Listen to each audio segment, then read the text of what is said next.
បញ្ហាចំនួនរវាងអ៊ីស្រាអែលនៅក្នុងតំបន់កាហ្សាវិញអ៊ីស្រាអែលវាប្រហារលើគោលដៅរាប់សិបកន្លែងនៅក្នុងតំបន់កាហ្សាខណៈដែលកិច្ចប្រឹងប្រែងបត់ច្បាញ់ជាប់គាំងយោធាអ៊ីស្រាអែលបាននិយាយកាលពីថ្ងៃសុក្រថាការវាយប្រហារតាមអាកាសរបស់អ៊ីស្រាអែលបានវាយលុកលើគោលដៅប្រហែល40កន្លែងនៅទូទាំងតំបន់កាហ្សាក្នុងរយៈពេល1ថ្ងៃកន្លងទៅនេះវាបានកាត់ឡើងប្រមាណម៉ោងបន្ទាប់ពីក្រុមហាម៉ាស់បានច្រានចោលជាផ្លូវការនៃការផ្ដាល់បទជបាញ់របស់អ៊ីស្រាអែលប្រមុខគ្រប់គ្រងតំបន់កាហ្សានៃក្រមសកម្មប្រយុទ្ធប៉ាឡេស្ទីន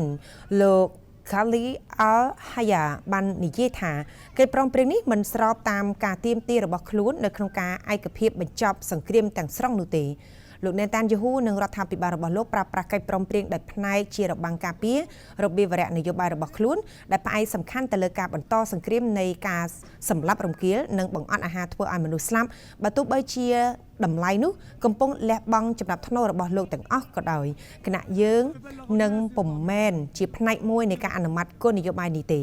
អាជ្ញាធរសុខាភិបាលប៉ាឡេស្ទីនបាននិយាយថាមនុស្សយ៉ាងហោចណាស់30នាក់ត្រូវបានសម្លាប់នៅក្នុងការវាយប្រហារកាលពីថ្ងៃសុក្រនេះបន្ថែមទៅលើចំនួនអ្នកស្លាប់ជាង1500នាក់ចាប់តាំងពីអ៊ីស្រាអែលបានបន្តការវាយប្រហារតាមអាកាសកាលពីខែមីនារ